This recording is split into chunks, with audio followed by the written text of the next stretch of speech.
Hey, welcome to Tabletop Skirmish Games. I'm Lee, and in this video I'll be painting Rory, one of the new Moonstone characters from the Shades of Moonreach. Here he is, all primed and ready to go, and if you haven't seen Rory before, he's part of the Freaky Fug Day, which is one of the new box sets being released as part of the new Kickstarter, Shades of Moonreach. I'll let you know more about that later on.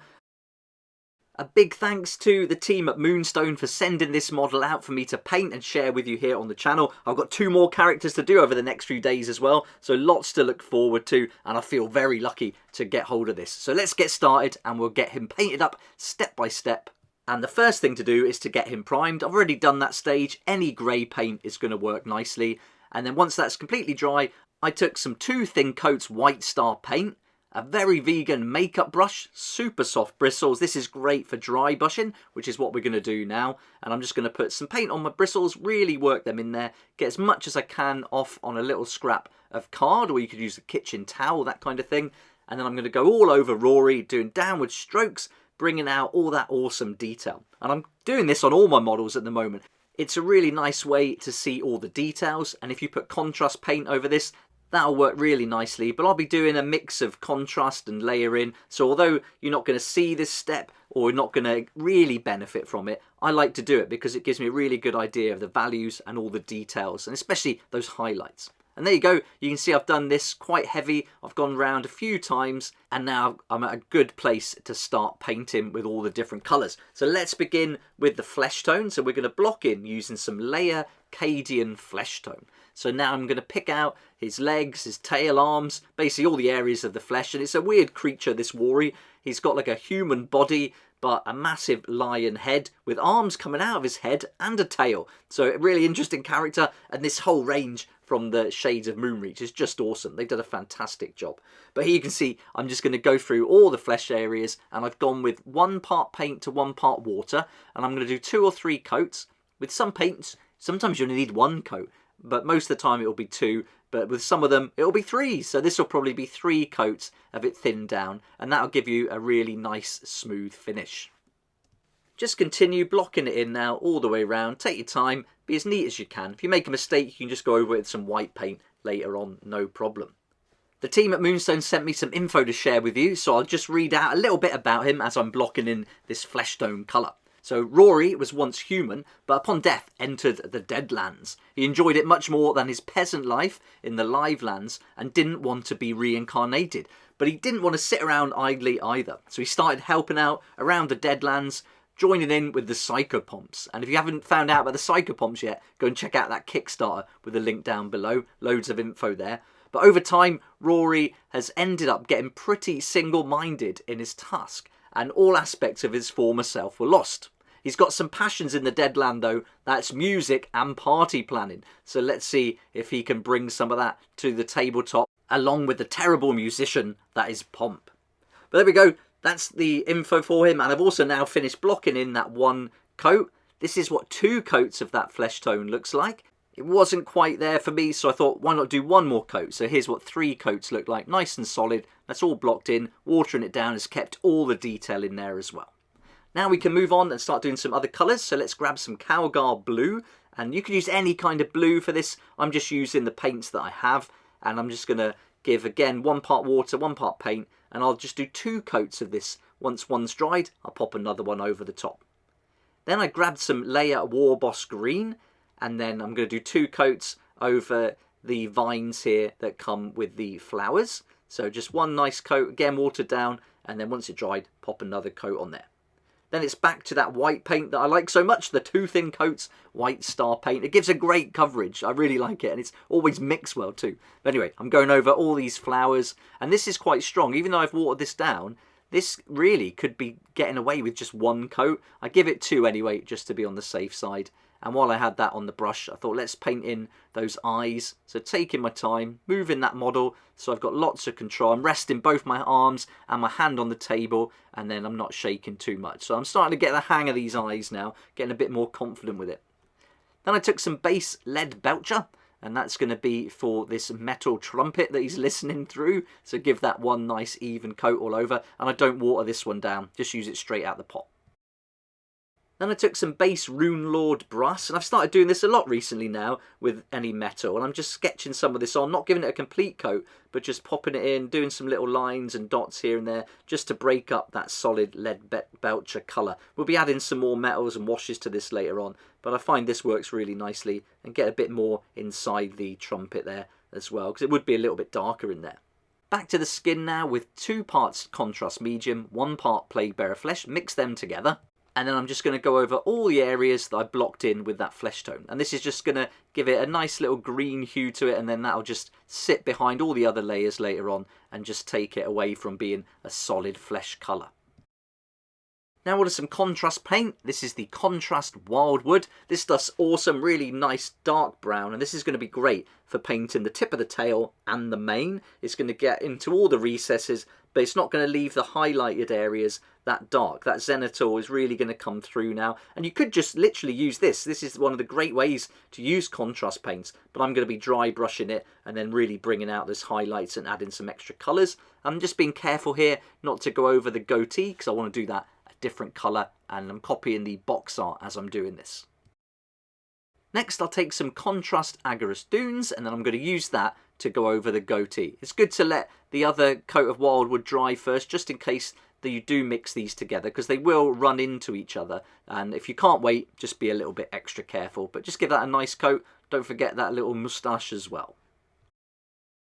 Next I took some Bugman's Glow, again 1 part paint to 1 part water, and I'm just going to go in and just bring out some of the areas that are going to be a little bit pinker, and I'm using that artwork again as my guide, and so just going over the kneecaps, looking at going around the ankles, certainly underneath, anywhere where there'd be like a natural shadow. I'm going to put some little dots and lines and paint that in, get in between the toes and those bones in the feet, and then just work around the model, finding areas you think need it, going around where the tail meets the kind of nappy, I guess he's wearing, or going under the knees and here at the back as well, just a little line here and there.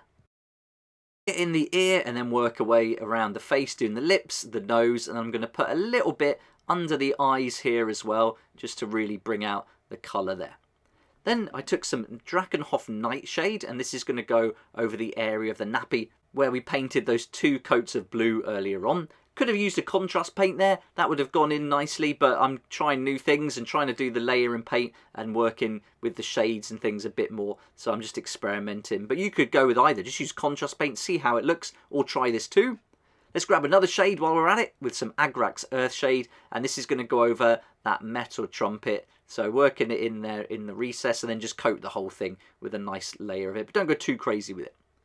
Then it's time for the Reichland Flesh Shade. This is going to go over all the flesh areas again, and I'm trying to like push and pull this around with my brush, not get too much in there, but enough to give it a nice even coat, but try and get some of it to pool in those recesses if you can. And you can see I'm using the texture of the model to get the paint off my brush and then guide it in, so that where one part of the model meets another and there'd be a natural shadow, I'll just help the shade to find its way there. It's going to get there anyway on its own, but it just needs a little bit of a helping hand. And then going around the face, trying to avoid those eyes, but I want it to go around the eyes and frame them, so just be careful and just push that paint around. Beotan Green Shade is next, and this is going to go over those vines that we painted earlier. I haven't got much on my brush here, being very careful not to get it on the skin, all those flowers, so just a nice little coat to bring out the shade. Then it's time for some layer paint. Iriel Yellow, and watered down again. Now I'm just doing the tiny dots on the flowers, and a very small dot this, so making sure I've got the model in the perfect position, got my arms braced on the table, I've got loads of control, and there you go, you can get that dot on there, no problem. Next is some layer Baneblade Brown, and I've took a small dry brush, and then I'm going to be doing the same method as we did earlier, getting the paint on the bristles, working it off on some card, and then I'm going to pick out all the raised areas of the model, and then give this a nice highlight. That's on all the fur, let it dry, pretty much dry already. Then take some Balor Brown, which is a yellowy mustard colour, and do another dry brush over that fur, and this is going to be the main colour and the main highlight. And so we're just going to go all around the model, being careful, take your time, try not to touch any of the other sections at this stage. You could have done this first, but I think the model is suitable to reach all the different areas, so I've done it in this order. Then I took some layer Ashabti Brown, and this is going to be for the goatee at the front, and so that's going to catch that, lighten it up a bit, and that's going to work really nicely. And then while I was at it, I'd put a tiny bit just on some other parts of the beard, mainly around the face, to frame it a little bit more. Now let's add some Soul Blight grey shade to those white flowers that we painted. They're going to be too white on their own. Null Noil's a little bit dark, and this is very subtle. I think this will work nicely, so give that a go. It's a really nice grey shade, and I really like it. I use this all the time with white now. So just give that one nice coat, avoiding the yellow areas we painted earlier. Then let's take some of that layer War Boss green, and now we can go over the areas we did the shade on the vines, and this will just act as our highlight. Then we're going to go back to the Cadian flesh tone, water it down again, and this will be going over all the areas we painted previously, but where you can see the shades really gone in and against that Bugman's glow has made it quite dark. We don't want to paint this over those areas. And we'll keep going, moving the model, make it as easy as you can for yourself. And there we are, just layering that up. And now I'm going to do lots of different layers for flesh tone, and I'm just going to follow this process. But each time I add a new lighter colour now, I'm going to not paint as big an area. So here I'm going quite big on all the areas that are going to catch any light at all. But the next time I'll go a little bit smaller and almost dot it on. And by the end it'll be just tiny dots of a very light colour. So here we are, going around the ear, and then on the face. Again, just get yourself nice and comfy. Take a good breath and then go for it. So I found the more you practice, the more you're going to get the hang of getting these details. Get a nice point to your brush and just be confident. And if you make a mistake, you can always paint it back to the previous stage and start again. Then I took some Cadian flesh tone and Kislev flesh, one part of each, mix those together with some water, and then I'm going to go over and almost paint the same places where I've just painted, but just not quite as much, a little bit less, and so it's going to get lighter and lighter through each stage now. Then it's layer Kislev flesh and go through and do it again. So I'm going over everything now and being a bit more careful. You see there I'm just doing a line within that section I painted and little dots on the knees where the highest highlight's going to be. And then again, careful on the face, picking out the most raised areas, almost dotting it on now, little lines and dashes. And now we're going to do one more pass. Once that's dry, we're going to take layer Flayed One Flesh, and this is very light. This is going to be our main highlight, and here I'm just going to pick out those main areas that are higher and they're going to catch the light the most, and see just little dots, little thin lines. Don't go crazy here, and just try and let all those other shades come through that we've done earlier on. And you can see it's really starting to come to life now. I love this part of the process. Once you see it all happening, it's awesome. I'm not being super careful here either. Then it's Contrast Imperial Fist, and this is a nice yellow, and I'm going to go in to the eyeballs now, being careful. A little bit went over onto the socket, but it didn't really matter. It's quite pale, this, but when it hits white, nice and bright.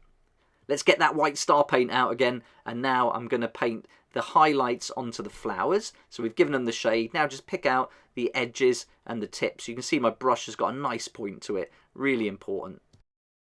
Next I took 3 parts Contrast Medium, 1 part Volupus Pink, mix those together, and these are going to go over all the areas that we painted with Bugman's Glow. And this is going to be quite dark here. It'll dry a little bit lighter, but this is just going to react with all the layers we've already done and just really bring out those pinky areas that you can see in the artwork. So work around your model. Again, I'm just dotting tiny bits. I'm not going crazy here. I'm being very careful. Get that nose going. Put a bit on the lips too. Put some in the ear holes, and then just work your way around the tail where it meets the fur here, and just a little ring, and then just feather that out a bit. Then I took Contrast Medium and Volupus Pink, 1 part of each this time. And then I just used that for the main area of the snout there, the muzzle if you like. So just go over that, because that's a bit darker in the picture. So just put a little bit more on there. If I went straight out the bottle, it might be a little bit too dark. So I just took my time, did it in stages like this till I was happy. Then I took some Cowgar Blue. Now we're going to go back to the nappy and we're going to add this over all the areas. But we want to leave the shadowy areas now where the shade hit as much as we can. So I'm almost going to be highlighting with this, but not super thin. Quite kind of like thick highlights, I guess. Because we're going to do another stage with 1 part blue, 1 part white. And then we're going to mix those together to do the main highlight. And now I'm going to be a little bit more careful and just trying to catch the very edges of these lines with the tip of my brush. You can use the side of your brush, sometimes you get the angle, but I found here it's just easier to use it like a pen. Then layer Stormhost Silver Paint to do the highlight on the trumpet, and so I'm catching the uppermost part of this and doing little lines all along, just to like give it the idea or sell the idea that the light has caught it, and those lines are getting a little bit longer as they go along to the widest part of the trumpet. Then it's on to contrast black Templar, and now I'm going to paint his nose. And here we are, I'm being really careful here because it's such a thin part to actually paint. So I'm taking my time, moving that model, not putting too much on my brush. I don't want it to run into any other areas. And there we go, just keep moving it around and then paint each side with lots of control and take my time. Once dried, I gave it a highlight of Mechanica Standard Grey, and sorry it's a bit blurry here, but I'm basically just catching the very top of the nose and doing a very thin line. Now it's time to paint those pupils, and this is what I use now all the time, the Pigma Micron 005 pen. Super fine nozzle, it's waterproof, it's perfect for doing stuff like this, and it's not cheating. Don't let anyone say it is. You can use any tools you've got handy. It's up to you how you do your models. You could paint the whole thing with pens if you wanted to, but here I'm just going to dot on and do those pupils, kind of having him look a little bit towards his trumpet, again using that artwork as my guide. And that is the painting process finished, and here he is, all based and ready for the tabletop now. And if you want to see how I base my models for Moonstone, check out the video I did for Beaky Bobby. I'll link to it at the end of this one, that's included in there. But I was really happy with how this model turned out, and a big thanks to Moonstone for sending this out for me to share with you. I feel very lucky to get hold of him so early on, and I've got 2 more to paint up to share with you, which I can't wait. So I'm very grateful and very pleased I can share it with you. And I hope you've enjoyed seeing how I painted this step by step. I'm pretty happy with the result. He's going to fit in really well with the whole theme I'm going with painting all my models. Here's a really close-up one, just so you can see how messy the brushstrokes are. But of course, when we're playing, we're going to be a few feet away from our model. But there we go. There's Rory painted step by step, ready for the table. And if you'd like to include him in your collection, then he's going to be available through the Kickstarter, and you can get him with loads of other really cool models. I'll put a link in the description down below so you can go and have a look at the Kickstarter, check out all the different pledges. They've done so well and they really deserve it. I'm really happy for the team at Moonstone. They've done such a great job with this game. And there's still time to get your order in, be part of the Kickstarter and help unlock some more of their awesome add-ons too. There's some really good ones that are coming out day by day. If you like seeing these Moonstone models painted, you might want to watch my Gump video, my Dim and Dimmer, the 2-headed giant paint video, and also all the models from the starter set. But otherwise, that's it for today. Thank you so much for watching. I hope you enjoyed the video. If you liked it, it'd be great if you hit the like button, subscribe for more videos like this one, and I look forward to seeing you here next time on Tabletop Skirmish Games. Thank you so much to my Patreon supporters for helping me to keep going with these regular videos. I couldn't do this without you, and I appreciate your support so much. If you'd like to join the Patreon community, support the channel, get some great perks at the same time, there's a link down below in the description. It'll be awesome to see you there.